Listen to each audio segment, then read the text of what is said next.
बिगड़ल बच्चा घर में तोहरा रहबो नहीं करता रयती तोहर बिगड़ल बच्चा मरल तू काहे चाहता कनमा से रजऊ गलिया भइल बला मरल तू काहे चाहता कनमा से रजऊ गलिया भइल बला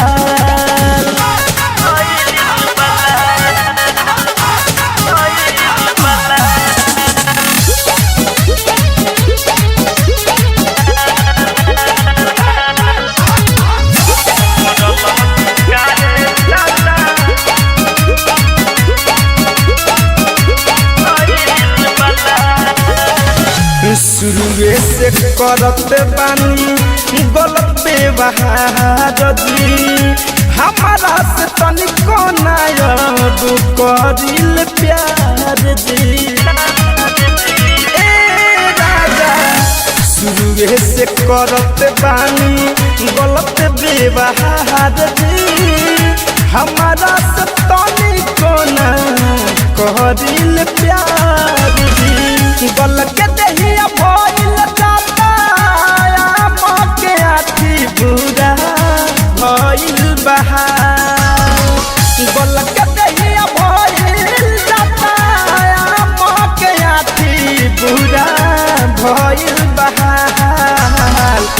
मरल तू काहे चाहता कनमा से रजऊ गलिया भइल बला मरल तू काहे चाहता कनमा से रजऊ गलिया भइल बला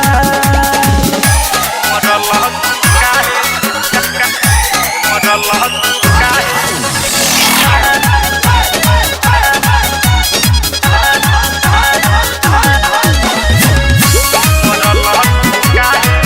संगीत रिकॉर्डिंग स्टूडियो दिल्ली राइट हर झलू पिया बारतू कसाई को बहु न देला लाके दर्द के दवाई राइट हर झलू पिया बारतू कसाई को बहु न देला लाके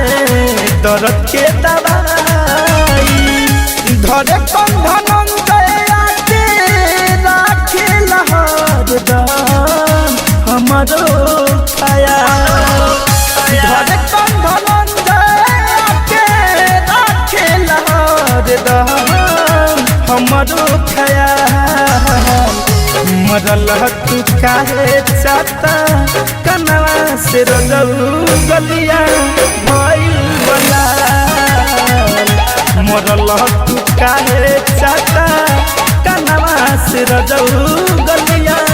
भइल बला